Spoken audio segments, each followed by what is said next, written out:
Hi అండి, welcome to my channel. కొంతమందికి ఎన్ని రకాల వంటలు ఉన్నా కూడా ఆఖరిలో కొద్దిగా రసం వేసుకొని తింటేనే తృప్తిగా ఉంటుంది కదా. అలాంటి వాళ్ళు ఇలా రసం పొడి చేసుకొని రసం చేసి చూడండి, చాలా చాలా బాగుంటాయి. ముందుగా రసంలోకి ఒక 6-7 బాగా పండిన టమాటాలు తీసుకోవాలి. అలాగే చిన్న నిమ్మకాయ సైజులో ఉండేంత చింతపండు తీసుకొని దాన్ని నానబెట్టుకొని పెట్టుకోవాలి. ఒకవేళ మీరు ఇంకా రసం ఎక్కువ చేసుకోవాలంటే క్వాంటిటీ పెంచుకోండి, సరిపోతుంది. ఇప్పుడు తీసుకున్న టమాటాలను అయితే శుభ్రంగా కడిగేసుకోండి. ఆ తర్వాత టమాటాకు పైనుండే తొడాన్ని కట్ చేసేసి టమాటాలని ఇలా 4 ముక్కల్లాగా కట్ చేసుకొని మిక్సీ జార్లో వేసుకోవాలి. ఇలాగే మిగిలిన టమాటాలన్నింటిని కూడా ముక్కల్లాగా కట్ చేసుకొని మెత్తని పేస్ట్ లాగా మిక్సీ పట్టేసుకోండి.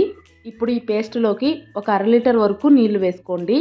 మొత్తం ఇలా రసంలాగా రెడీ అయిపోతాయి అన్నమాట. ఇప్పుడు వాటిని ఏదైనా ఒక పెద్ద గిన్నెలోకి వడపోసుకోండి. వడపోసుకునేటప్పుడు కొద్ది కొద్దిగా వేసుకుంటూ ఇలా చేత్తో కలుపుకుంటూ ఉన్నారంటే ఓన్లీ రసం మాత్రం అడుక్కు వెళ్ళిపోయి పిప్పి అయితే జల్లెట్లోనే ఉండిపోతుందండి. చూస్తున్నారు కదా, ఇలా మొత్తం అంతా కలుపుకుంటూ ఉన్నారంటే రసం మొత్తం అడుక్కు వెళ్ళిపోయి ఇలా పిప్పి మిగిలిపోతుంది. ఈ పిప్పినైతే పడేసేయండి. ఇలా అన్ని రసాన్ని వడపోసేసుకొని పెట్టేసుకోండి. అలాగే నానబెట్టుకున్న చింతపండును కూడా మొత్తం బాగా పిసికేసి పిప్పి రాకుండా ఈ టమాటా రసంలోకి వంచేసుకోండి. ఇప్పుడు ఆ రసంలోకి సరిపడేంత ఉప్పు, అలాగే ఒక చిన్న స్పూన్ నిండా పసుపు, అలాగే కొద్దిగా కొత్తిమీర, కరివేపాకు వేసుకోండి. ఇంకా ఒక 5-6 తెల్లబాయల్ని ఇలా కచ్చాపిచ్చాగా దంచుకొని వేసుకోండి. ఇలా తెల్లబాయలు దంచుకొని వేసుకోవటం వల్ల రసం ఫ్లేవర్ అయితే చాలా బాగుంటుందండి. ఇవన్నీ వేసుకున్న తర్వాత ఒకసారి చేత్తో బాగా పిసికేసి ఉప్పు పులుపు చెక్ చేసుకోండి. ఒకవేళ పులుపు ఎక్కువగా అనిపిస్తే ఇంకొద్దిగా నీళ్లు వేసేసి స్టవ్ పైన పెట్టుకొని లో ఫ్లేమ్లో రసంను అయితే బాగా మరగనివ్వాలి. ఈలోపు రసం పౌడర్ చేసుకోవడం కోసం స్టవ్ పైన ప్యాన్ పెట్టుకొని అందులోకి ఏదైనా చిన్న కప్పుతో 1 కప్పు నిండుగా కందిపప్పు తీసుకోండి. నేనైతే రసం పౌడర్ క్వాంటిటీ కొద్దిగా ఎక్కువగానే చేసుకుంటున్నానండి. కందిపప్పు వేసుకున్న తర్వాత లో ఫ్లేమ్లో కందిపప్పు కాస్త కలర్ చేంజ్ అయ్యేంత వరకు ఫ్రై చేసుకొని తీసేసుకొని ఒక ప్లేట్లో వేసి పెట్టుకోండి. అలాగే మళ్ళీ స్టవ్ పైన ప్యాన్ పెట్టుకొని సేమ్ కప్పుతో 1 కప్పు ధనియాలు వేసుకోవాలి. అంటే కందిపప్పు ఇంకా ధనియాలు రెండు కూడా ఈక్వల్ క్వాంటిటీలో తీసుకోవాలి.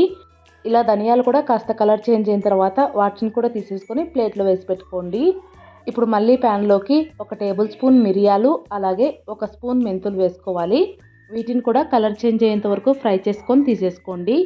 ఆ తర్వాత 1 టేబుల్ స్పూన్ పైన జీలకర్ర కూడా వేసుకొని దాన్ని కూడా ఫ్రై చేసుకొని తీసుకోండి. ఇంకా ఫైనల్గా ఒక 5-6 ఎండుమిరపకాయలు కూడా తీసుకోండి. ఎండుమిరపకాయలు తీసుకునేటప్పుడు గుంటూరు మిరపకాయలు అలాగే బ్యాడ్గి మిరపకాయలు రెండింటిని కలిపి తీసుకోండి. రసం పౌడర్ కలర్ మంచిగా వస్తుందన్నమాట. అలాగే కొద్దిగా కరివేపాకు కూడా వేసుకొని కరివేపాకు ఇలా క్రిస్పీగా అయ్యేంత వరకు ఫ్రై చేసుకొని తీసేసుకోండి. ఇవన్నీ బాగా చల్లారిపోయిన తర్వాత మిక్సీ జార్లో వేసుకొని అందులోనే కొద్దిగా ఉప్పు, అలాగే ఒక చిన్న స్పూన్ నిండా పసుపు వేసుకొని ఫైన్ పౌడర్ లాగా మిక్సీ పట్టేసుకోవాలండి. చూస్తున్నారు కదా, ఇలా ఫైన్ పౌడర్ లాగా మిక్సీ పట్టుకున్నారంటే రసం పౌడర్ అయితే రెడీ అయిపోతుంది. రసం పౌడర్ని ఇలా రెడీ చేసి పెట్టుకొని ఒక 8 బాక్స్లో వేసి పెట్టుకున్నారంటే 5-6 నెలల వరకు వాడుకోవచ్చు. ఈలోపు రసం కూడా బాగా తెరలిపోతున్నాయి అన్నమాట. చూస్తున్నారు కదా, ఇప్పుడు ఈ రసం గిన్నెని ఇంకొక స్టవ్ పైన పెట్టేసుకొని ఇప్పుడు రసంలోకి తాలింపు వేసుకోవడం కోసం తాలింపు ప్యాన్ పెట్టుకొని అందులోకి 2 టేబుల్ స్పూన్ల వరకు ఆయిల్ వేసుకోండి. ఇలా ఆయిల్ వేడెక్కిన తర్వాత ఇప్పుడు అందులోకి ఆవాలు, అలాగే జీలకర్ర కూడా వేసుకొని రెండింటిని చిటపటలాడనివ్వండి. ఆ తర్వాత కచ్చాబిచ్చాగా దంచుకున్న ఒక 5-6 తెల్లబాయలు కూడా వేసుకొని ఇంకా 2 ఎండుమిరపకాయలను కూడా ఇలా తుంచుకొని వేసుకోండి. ఇప్పుడు వీటన్నింటినీ బాగా ఫ్రై చేసేసుకొని ఆ తర్వాత కొద్దిగా కరివేపాకు, కొత్తిమీర వేసుకొని తాలింపుని కాస్త ఫ్రై అవ్వనివ్వండి. ఇలా కలర్ చేంజ్ అయిపోయిన తర్వాత ఇప్పుడు ఈ తాలింపుని రసంలో ఎమ్మటే వేసేసుకోవాలి. తాలింపుని రసంలో వేసిన తర్వాత మంచిగా సౌండ్ అయితే రావాలండి. అలా సౌండ్ వస్తేనే తాలింపు పర్ఫెక్ట్గా ఫ్రై అయిపోయినట్లు.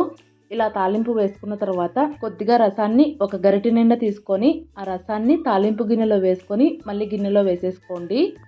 ఇలా తాలింపు వేసుకున్న తర్వాత ఒక 2 నిమిషాల పాటు రసంని బాగా మరగనిచ్చి ఆ తర్వాత రెడీ చేసి పెట్టుకున్న రసం పౌడర్ని అయితే ఇలా 1 టేబుల్ స్పూన్ నిండుగా వేసుకోండి. రసం పొడి వేసిన తర్వాత మొత్తం ఒకసారి బాగా కలిపేసుకొని ఇంకొక 2 నిమిషాల పాటు మరగనిచ్చారంటే రసం అయితే రెడీ అయిపోతాయండి. తర్వాత కిందికి దించేసుకొని రసం కాస్త చల్లారిన తర్వాత వేడి వేడి అన్నంలోకి వేసుకొని తింటే సూపర్గా ఉంటాయండి. జలుబులు చేసినప్పుడైనా లేదంటే జ్వరం లాంటివి వచ్చినప్పుడు నోటికి ఏమీ సహించవు కదా, అలాంటప్పుడు ఇలా రసం పెట్టుకొని తినండి. ఈజీగా డైజెషన్ అవుతుంది. ఇంకా నోటికి లైట్గా పులుపు, కారం ఇవన్నీ తగులుతూ చాలా బాగుంటాయి అన్నమాట. తప్పకుండా ట్రై చేయండి. ట్రై చేసి మీకు ఎలా వచ్చాయనేది తప్పకుండా కామెంట్ చేసి చెప్పండి. అలాగే ఈ వీడియో మీకు నచ్చినట్లయితే ప్లీజ్ లైక్ చేయండి, షేర్ చేయండి. కొత్తగా కనుక ఎవరైనా ఛానల్ చూస్తున్న వాళ్ళు ఉంటే సబ్స్క్రైబ్ చేసుకొని సపోర్ట్ చేయండి. Thanks for watching.